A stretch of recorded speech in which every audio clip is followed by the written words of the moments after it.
Assalamu alaikum students. Today we are going to start our new topic, accession of state of tribal area of Pakistan. As you know, we are doing history of Pakistan, last chapter of your Pak studies of grade 8 and 9, and up till objective resolution we have completed the topic. Today we will do accession of states of tribal areas of Pakistan. Accession means to join some state, ठीक है, किसी को उसके साथ इल्हाक करना. Tribal areas कौन से हैं? वो तमाम इलाके जो कि ट्राइब्स के अंडर आते थे, ठीक है, जो कि बेसिकली गवर्नमेंट के अंडर नहीं आते थे. A large number of Princy states were situated between Pakistan and India.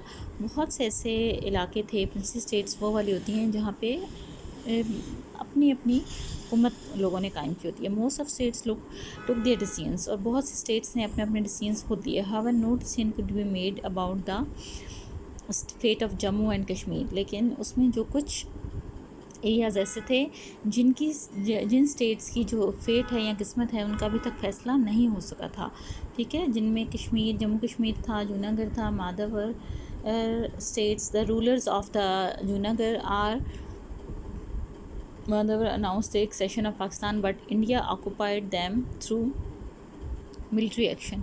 And Nizam, the ruler of state of Hyderabad, Deccan, decided not to join either of the two countries. He intended to give his state an independent status. But Indian army attacked Hyderabad, Deccan and forcefully incorporated Hyderabad. तो उसमें क्या हुआ कि जो है माधवर announce the accession, उन्होंने कहाँ अपना इल्हाक किया था, किसके साथ? पाकिस्तान के साथ. लेकिन जो इंडिया है ऑक्यूपाइड दैम, इंडिया ने इसको ऑक्यूपाइड कर लिया. Nizam, ruler of state of Hyderabad, Deccan, decided not to join either of the two countries, ठीक है. तो हैदराबाद दक्कन ने अभी तक डिसाइड नहीं किया था कि वो किस कंट्री के साथ अपना इल्हाक करेगा. Intended to give his state an independent status, और वो अपनी स्टेट को एक इंडिपेंडेंट स्टेट के तौर पे देखना चाह रहे थे. लेकिन इंडियन आर्मी ने उस पर भी अटैक कर उसको इंडिया के साथ इल्हाक कर लिया, उसको इंडिया के साथ ज्वाइन कर लिया, ठीक है. The majority of people in Hyderabad, Deccan, Junagadh and Manavadar was non-Muslim, but a vast majority of the people of Jammu and Kashmir was Muslim. लेकिन जो एक बहुत बड़ी मेजॉरिटी थी वो क्या थी? लोगों की मुस्लिम थी, जम्मू और कश्मीर की. They wanted accession to Pakistan, और वो किसके साथ अपना इल्हाक चाहते थे? पाकिस्तान के साथ. As a result of Hindu raja understanding with the Indian rulers, Indian forces invaded Kashmir valley. और इसका जो ओवरऑल जो इसमें ये इस पैराग्राफ में कि जो होल ऑफ समरी है, दैट इज़ कि वो चूँकि वहाँ के मेजॉरिटी मुस्लिम थे, लेकिन उनका जो राजा था ही वॉज हिंदू, और वो किसके साथ अपना इल्हाक चाहता था? उसने इंडियंस के साथ ही अपना अंडरस्टैंडिंग डेवलप कर ली थी, ठीक है. तो इंडियन फोर्सेस ज़बरदस्ती कश्मीर में एंटर हो गई और उन्होंने उस पर कब्ज़ा कर लिया, इन्वेड द कश्मीर, उसमें दाखिल हो गई, ठीक है. और जो कश्मीरी हैं, people of Kashmir started their freedom fight, और उन्होंने उस वक्त अपनी फ्रीडम फाइट स्टार्ट दी. Indian army try to crush the Kashmiri issue, Kashmiri people wishes of the people, but after meeting the failure in their attempts. Indian army ने तो पूरी कोशिश की कि किसी तरह उस चीज़ को स्नब कर लिया जाए, लेकिन फिर क्या हुआ? फाइनली कश्मीर का जो इशू है यूनाइटेड नेशन सिक्योरिटी काउंसिल में ले जाया गया, जहाँ पे जिसकी वजह से वहाँ उनकी जो हेल्प की वजह से वहाँ पे सीज़ फायर हुआ. सीज़ फायर की फाइट वगैरह स्टॉप हो गई, war. The security council help and enforce ceasefire. And Jawaharlal Nehru, the Indian Prime Minister, promised to hold plebiscite after the establishment of peace. But when India grabbed Kashmir, लेकिन जब Indian ने कश्मीर को grab कर लिया या उस पर कब्ज़ा कर लिया, she backed out of its promise. और वो राय शुमारी का जो हक है, जो राय लोगों से राय लेनी थी, वो क्या हुआ कि उससे बैक आउट हो गए. The two countries fought 3 wars, दोनों मुल्कों में 3 दफ़ा वॉर हो चुकी है. But the right of self determination of the people is being ignored. The Kashmir issue could not be settled according to the principle of justice so far, और अभी तक वो इशू सॉल्व नहीं हो सका. इसी तरह से Quaid-e-Azam was a politician of principle, he joined only दो states with Pakistan which acceded to Pakistan. और कायद-ए-आज़म चूँकि ऐसे एक पॉलिटिशियन थे जो कि प्रिंसिपल्स के अकॉर्डिंग चलते थे. मतलब वो कोई ऐसे ज़ोर ज़बरदस्ती वाली चीज़ नहीं थी, तो वो उन्होंने उन्हीं स्टेट्स को पाकिस्तान के साथ उनका इल्हाक किया जो अपनी विल और अपनी खुशी से शामिल होना चाहती थी। Quaid-e-Azam announce that tribal areas would continue to enjoy full freedom and their independence and freedom would be locked after. The tribal areas were independent and free in the British rule too. When the tribal leaders, maintaining their independence and freedom, declared their accession to Pakistan, Quaid-e-Azam declared brave tribal people defenders of the north border of Pakistan. तो पाकिस्तान के क्या है कि जब tribal areas maintaining their independence and freedom declared the session, और उन्होंने पाकिस्तान के साथ जब इल्हाक कर दिया, Quaid-e-Azam declared brave tribal defenders of the north west border of Pakistan. तो कायद-ए-आज़म ने उन्हें ब्रेव लोगों को कह के मुतखातिब किया। इसके अलावा NWFP the Swat and Chitral maintain their identity as an independent state even the establishment of Pakistan. Pakistan बनने के बाद भी इन लोगों ने अपना इंडिपेंडेंस की वो बरकरार थी और वो अपनी फ्रीडम एंजॉय करते। जना Yahya Khan abolish the separate status of the states in 1969, और जना याह्या ने 1969 में ये चीज़ ख़त्म कर दी। These 3 states were merged to from Malakand division और it was made an administrative part of NWFP, और ये मालाकंड डिवीजन में इनको मर्ज कर दिया गया और एडमिनिस्ट्रेटिव पार्ट का ये हिस्सा बन गई NWF के।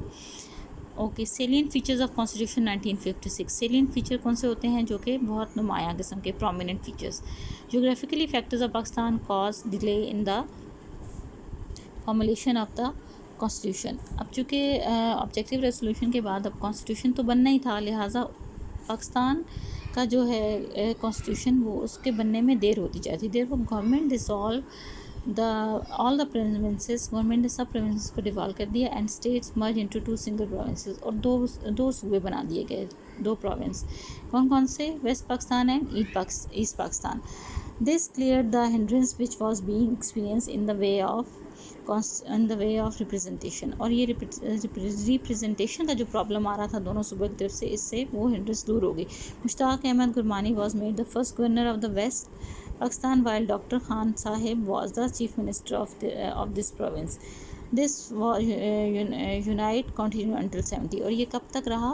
1970 तक ये यूनाइटेड रहा। अब हम इसके कुछ फीचर्स पढ़ लेते हैं, सेलियंट फीचर्स देख लेते हैं कौन कौन से। रिटन कॉन्स्टिट्यूशन था, वाज अ रिटन कॉन्स्टिट्यूशन, और ये कॉन्स्टिट्यूशन कंसिस्ट कर रहा था 234 आर्टिकल्स पे which were divided into 13 parts and 6 schedules. The objective resolution was included in the constitution as a preamble ऐसा ही होता है कि जैसे शुरू में उसके शामिल किया गया था, ठीक है। फ्लेक्सिबल कॉन्स्टिट्यूशन, ये एक फ्लेक्सिबल कॉन्स्टिट्यूशन था जिसमें चेंजेस लाने के इम्कानात थे। फिर उसके बाद फेडरल कॉन्स्टिट्यूशन इस सेंस में था कि फेडरल गवर्नमेंट थी, तो दो प्रोविंस थे। The subject were divided into 3 list, federal list, provisional list and को करंट लिस्ट, ठीक है। इनमें ये डिवाइडेड था। Both the central and provisional government had jurisdiction of legislation regarding the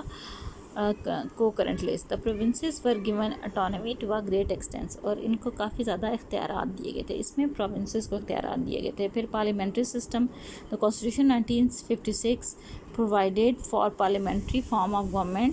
The president was the head of state and the prime minister was head of government. So president और prime minister दोनों की ही क्या है, head of state और head of the government, इस लिहाज से उनकी डिवीजन हुई थी। The real power stated the prime minister, और जो रियल मेन पावर्स थी वो किसके पास थी? प्राइम मिनिस्टर की। Prime minister was authority to appoint his cabinet, और प्राइम मिनिस्टर के पास ही अपनी कैबिनेट बनाने की अथॉरिटी थी, ठीक है। The president and was to be elected by the member of both national, और प्रेसिडेंट इलेक्ट करने का यही तरीका था कि पार्लियामेंट्री सिस्टम का जो है अभी के जो है नेशनल असम्बली के थ्रू जो इलेक्ट होते थे। प्रेसिडेंट में remove by implement of national assembly, और प्रेसिडेंट क्या है कि वो उसकी प्रेसिडेंशियलशिप ख़त्म भी हो सकती थी, majority of 3/4 of the total membership, ठीक है। फिर यूनिकैबिनेट लेजिस्लेशन, एक ऐसा कानून जो सारे सबके लिए एक जैसा हो, ठीक है। Under the unicameral legislation was introduced the house of parliament, the national assembly was to consist of 300 member, और क्या है कि each member of the west of the east Pakistan के, मतलब दोनों असम्बलीज वॉज कंसिस्ट ऑफ कितनी 100 थे उसके थे नेशनल असम्बली में जब मेंबर थे किस प्रोविंस के वो हाउस के, और 150 members each from the west Pakistan east, और ईस्ट और वेस्ट दोनों के मिला के जो टोटल मेंबर थे वो 300 थे, ठीक है, जो नेशनल असम्बली के मेंबर थे। This assemblies was elected for the tenure of 5 year, और ये 5 ईयर के टेन्योर के लिए सिलेक्ट हुई थी। इंडिपेंडेंस जुडिशरी, और जो इसकी मेन चीज़ थी कि हमारी जो जुडिशरी है वो इंडिपेंडेंट होगी। हाई कोर्ट है, फिर उसके बाद chief justice of Pakistan shall be appointed by the president, और जो पाकिस्तान के जो चीफ जस्टिस हैं वो प्रेसिडेंट के थ्रू ही वो अपॉइंट होंगे। फिर सिंगल सिटीजनशिप, इसमें बताया गया था कि सिटीजनशिप जो है shall have single only, all the citizens shall be called Pakistani in America, the people have dual citizenship means दो उनके पास होती हैं, ठीक है। द सेंट्रल सिटीजनशिप होती है, और सेंट्रल गवर्नमेंट की होती है, और कौन सी होती है, स्टेट्स की, ठीक है। Constitution establish the principle of single citizenship. फिर उसके बाद फंडामेंटल राइट्स हैं जो कि सबके बुनियादी हकूक़ के बारे में, कि कोई सिटीज़न इसके पास पाकिस्तान के तमाम सिटीजन्स के बराबर हकूक़ होंगे, और उनके जो बेसिक राइट्स हैं वो उनको मिलेंगे, ठीक है। फिर ऑफिशियल लैंग्वेज हमारी उर्दू और बंगाली इस वक्त डिसाइड हुई थी, क्योंकि वेस्ट पाकिस्तान और ईस्ट पाकिस्तान की वजह से ऑब्वियसली दो सूबे थे। इस्लामिक प्रोविजन के तमाम जो हमारे लॉज हैं वो इस्लाम के अकॉर्डिंग होंगे। इसमें constitution institution, under this constitution various constitution established among this constitution Islamic research institute public service, ये सारे कॉन्स्टिट्यूशन इस लॉ के तहत बनाए गए थे।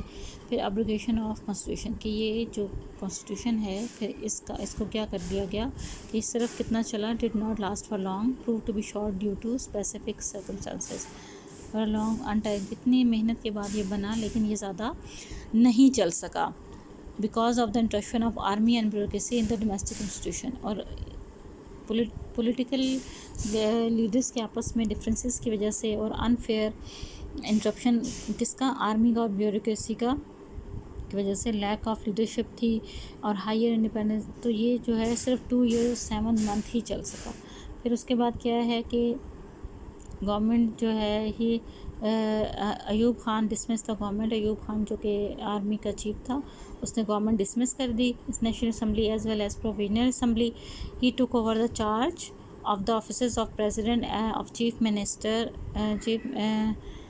Chief martial law and administrator, तो उसने मार्शल लॉ लगा दिया, और इस तरह से ये जो आइन है ये मुअत्तल हो गया, ठीक है, ये कैंसिल हो गया। Thank you so much. Tomorrow इंशाल्लाह we will read the next Ayub Khan era पढ़ेंगे।